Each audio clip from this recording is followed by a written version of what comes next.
simple carpintero.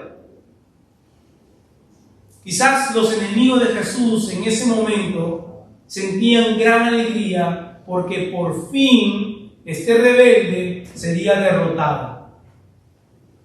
Quizás los ojos de aquellos que no conocían de Jesús decían: pobre hombre, ya llegó su fin. Hasta aquí llegó su existencia. Pero estoy seguro que el corazón de sus discípulos estaba esta expectativa: ¿qué hará el maestro ahora? Si esto hubiera ocurrido en nuestros tiempos, hermanos, estoy seguro que todos estarían con su celular grabando, pasándolo por Facebook Live, lo que sea. Pero este hombre, así como era, temido por todos, con una apariencia feroz, dice la Escritura que cae de rodillas ante Jesús. La superioridad de Jesús en su poder, en su autoridad, se hace evidente. Este hombre endemoniado cae como cualquier cobarde de rodillas y grita desesperadamente: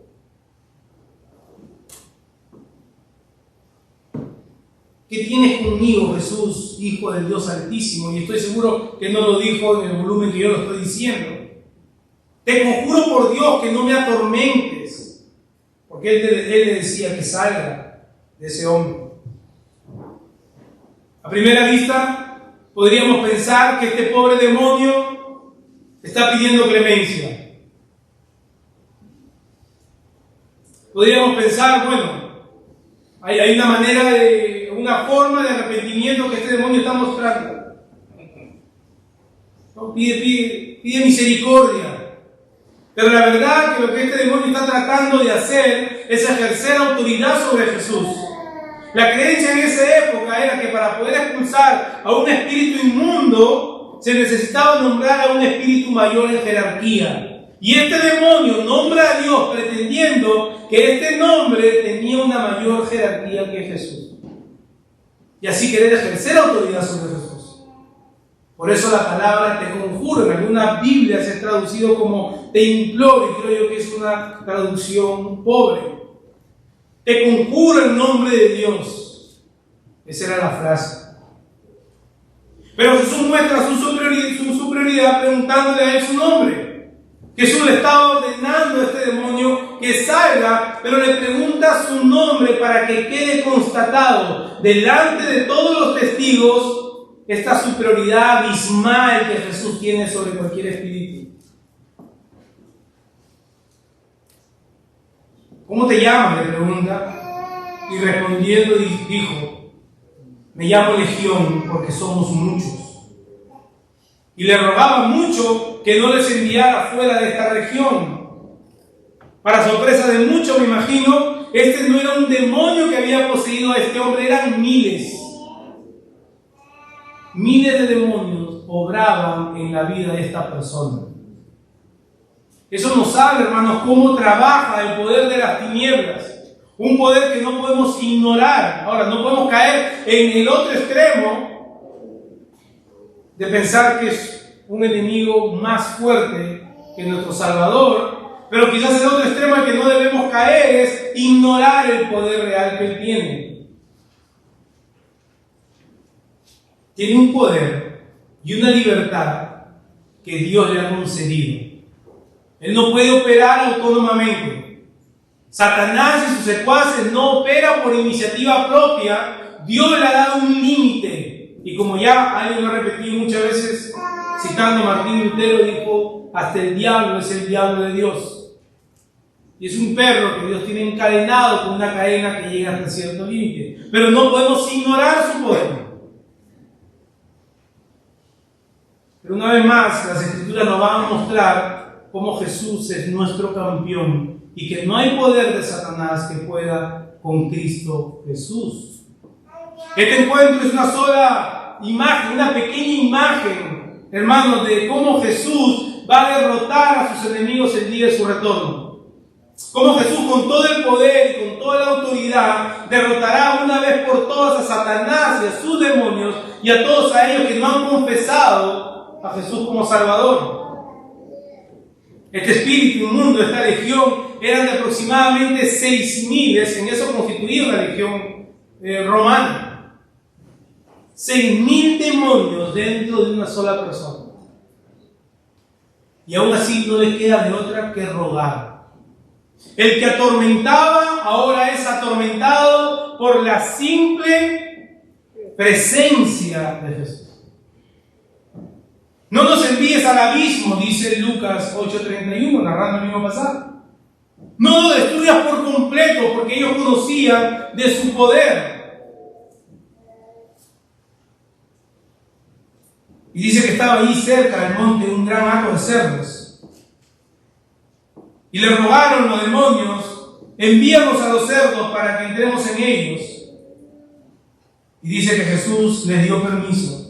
Y saliendo aquellos espíritus inmundos, entraron en los cerdos, los cuales eran como 2.000, y el hato se precipitó en el mar por un despeñadero, y en el mar se ahogaron. Ahora, hermanos, nosotros leemos esta porción de esta narrativa, y muchas preguntas surgen. Y una de las preguntas más comunes es: ¿por qué estos 2.000 cerdos mueren? Y creo que de toda la historia nos llama más la atención estos pobres cerdos. No, estamos más concentrados en los cerdos, o los chanchitos, como decimos en Perú. Y creo que lo que Jesús está haciendo es darnos una imagen futura, como habíamos dicho, de la destrucción y derrota total de Satanás. Pero como dijeron un comentarista respecto de este texto, y cito: los cerdos se lanzan al abismo y mueren, y nos deja ver el propósito que esta legión de demonios tenía en la vida de la persona que era atormentada. Esta persona que se cortaba, el final de esta persona sería el suicidio. Fin de la cita. El libertador ha llegado, al que el Hijo hace libre, verdaderamente libre. Jesús ha derrotado a Satanás. Y aunque aún él anda suelto, cumpliendo aún los propósitos de Dios, porque para eso está suelto, llegará el día final para él. No solo para él, sino todos sus demonios. Entonces, cuando leemos esto, podemos ver entonces de lo que este hombre es librado. El propósito del poder de las tinieblas es acabar con la humanidad. En el versículo 14 en adelante: y el que apacentaba los cerdos, y los que apacentaban los cerdos huyeron, y dieron aviso en la ciudad y en los campos, y salieron a ver qué era aquello que había sucedido.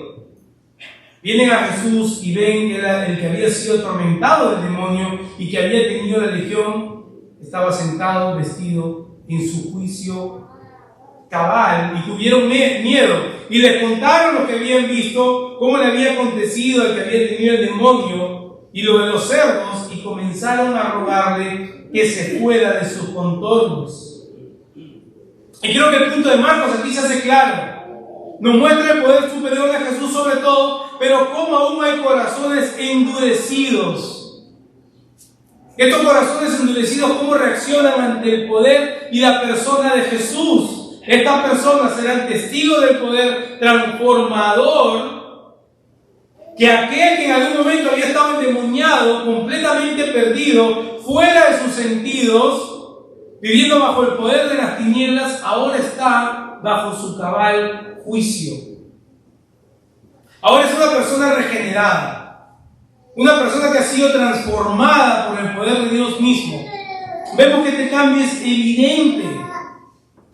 Vemos el gran contraste de lo que una persona que estaba bajo el poder de las tinieblas, como lucía, y ahora una persona que vive bajo la luz admirable de Cristo. Y hay un cambio que la gente ve. Pero muchos, así como la persona de esta historia, tienen miedo. Huyen de Cristo. Vete de aquí, por favor, le dicen. No queremos saber de ti por acá. Aléjate de nosotros. Y esta gente hace básicamente un eco del ruego de los demonios. No nos atormentes. La gente prefiere la oscuridad, hermanos. Prefiere la oscuridad para que sus obras no sean evidentes. Pero qué gran día de libertad para este hombre.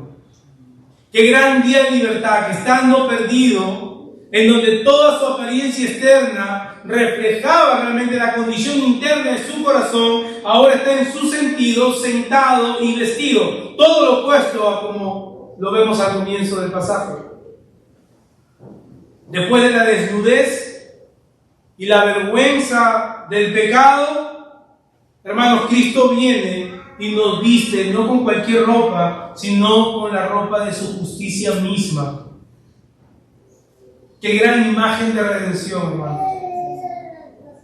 Quizás nuestra transformación no fue tan dramática como la de este hombre, pero no deja de ser milagrosa. Asimismo, Cristo nos ha vestido.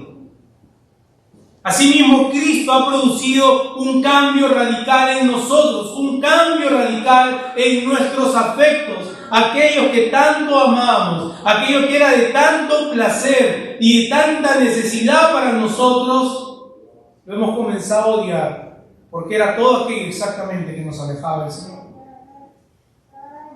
Y todo aquello que antes para nosotros no tenía ningún tipo de atractivo, ahora amamos.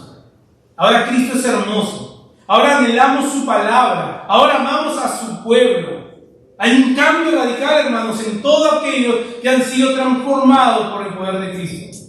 Nadie se queda igual.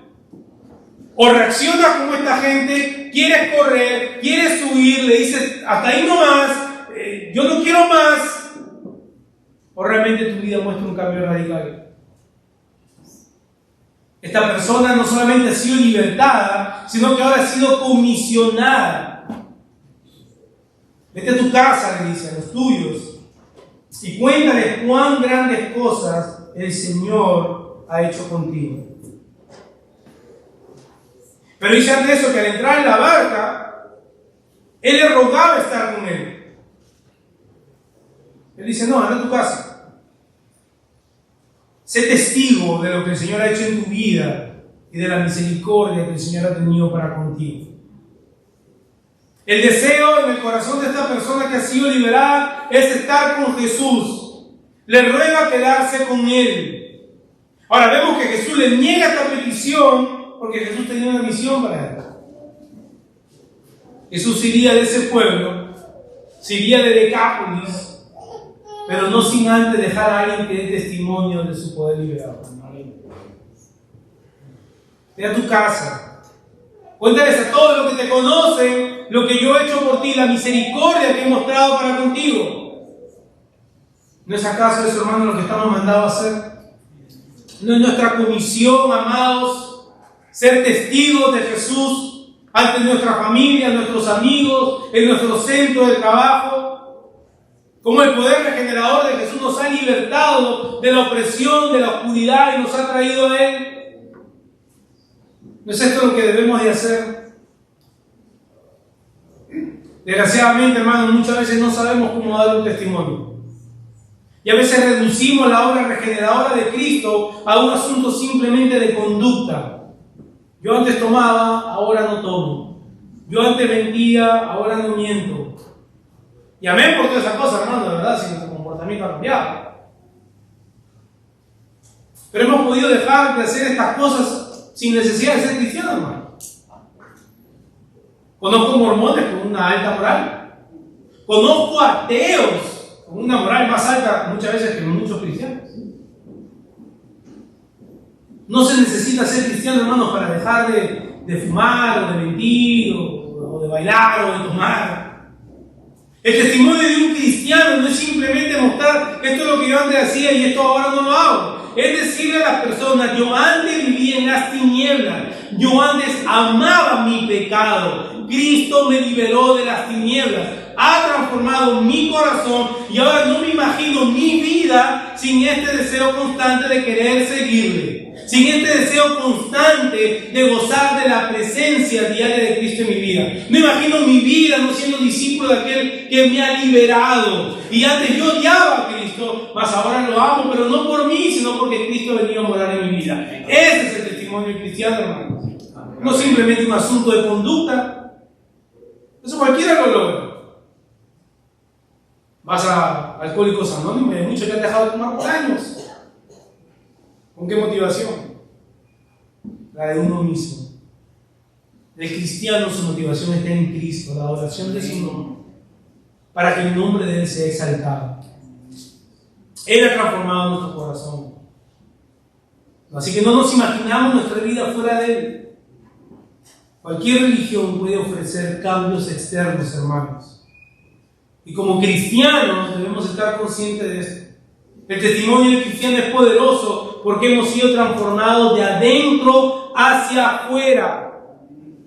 Y seguimos siendo transformados día a día por la presencia misma de este Jesús que ahora por medio del Espíritu Santo mora en nosotros.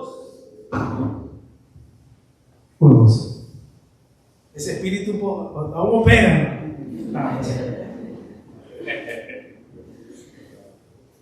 Ahora vivimos el día a día, no para nosotros mismos, sino porque Cristo vive en nosotros, aguardando aquel día final en el que por fin seremos reunidos con Él por toda la eternidad.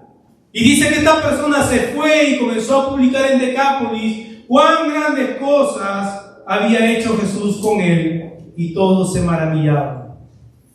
Él, como buen discípulo, hermano, salió y comenzó a proclamar por todas las ciudades lo que Jesús había hecho por él. No es porque compartas devocionales diarios, hermano.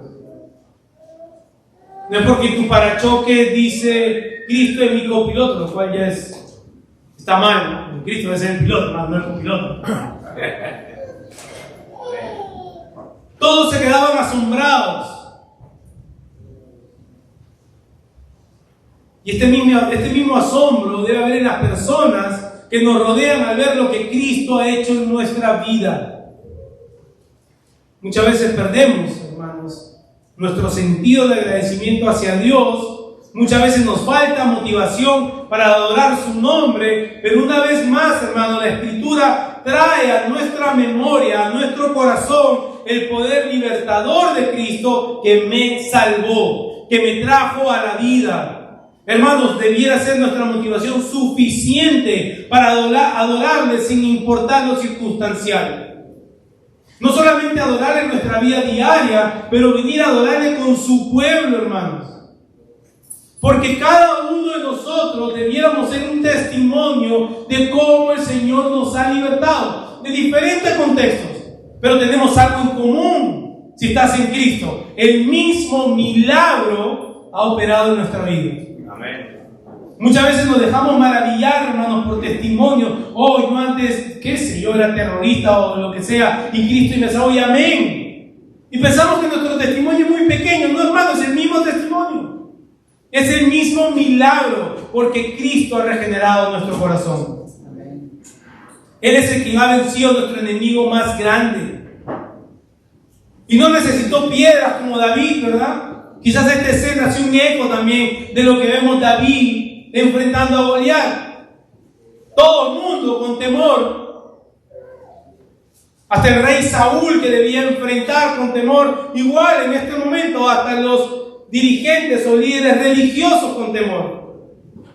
Pero sabe, Jesús no necesita piedras, hermano, es con el poder de su palabra. Su propia presencia ya atormentaba a este espíritu que atormentaba a este hombre.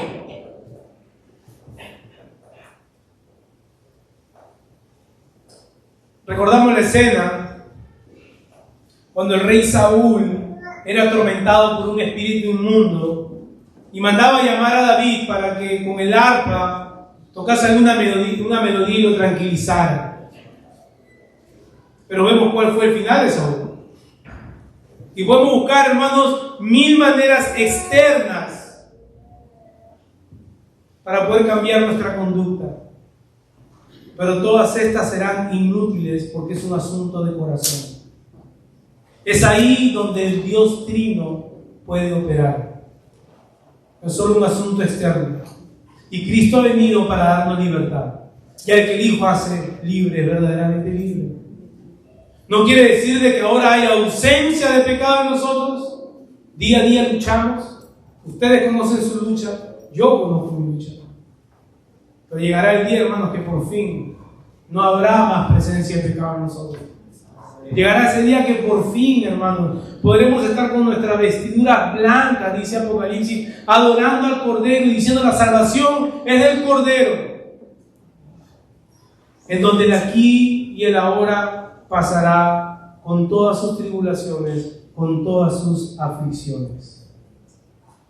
Permítame dar una conclusión breve. Jesús no llega a nuestra vida solamente para ayudarnos en las diferentes circunstancias de nuestra vida. Jesús llega a nuestra vida para cambiarnos radicalmente, para liberarnos de aquel poder de las tinieblas que ha operado en nuestra vida y que aún sigue operando en aquellas personas que conocemos, hermanos. Siga proclamando el Evangelio. Acuérdense, Dios no tiene nietos y es necesario que proclamemos el Evangelio a nuestros hijos. Es necesario, hermanos. Debemos llegar a esta única conclusión: que solo Cristo salva, y solo salva a través del Evangelio, el cual es poder de Dios para salvación.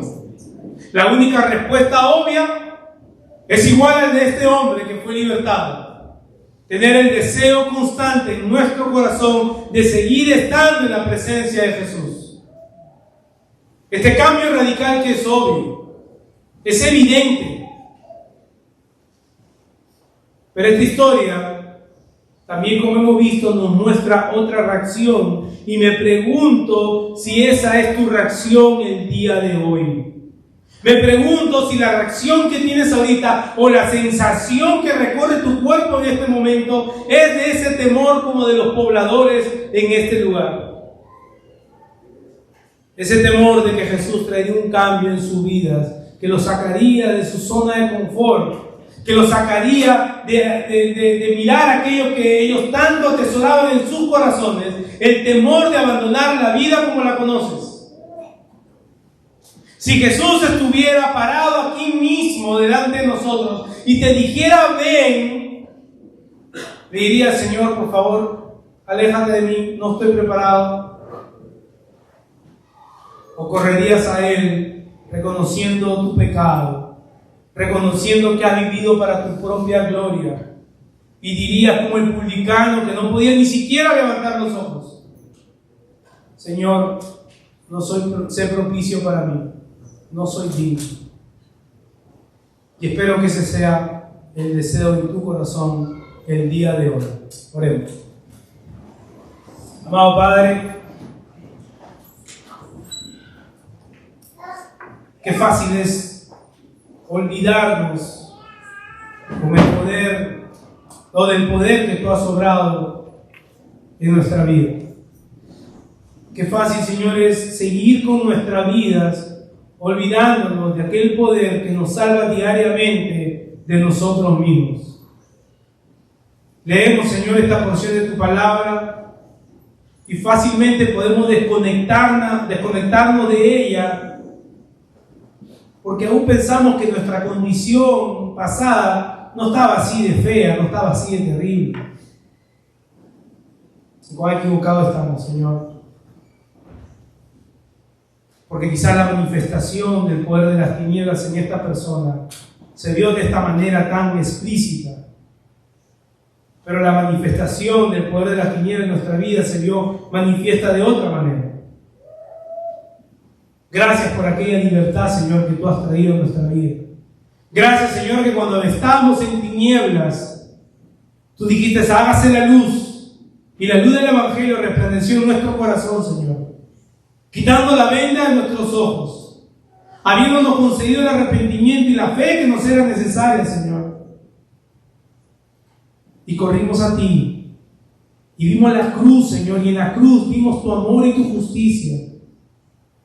Y en el Cristo crucificado, Señor, pudimos ver cómo nuestros pecados fueron pagados, pecados pasados, presentes, futuros, Señor. Pero en la resurrección, en la tumba vacía, Señor, vemos nuestra gran esperanza de que un día seremos reunidos no solo con Él, sino que un día seremos hechos igual a Él.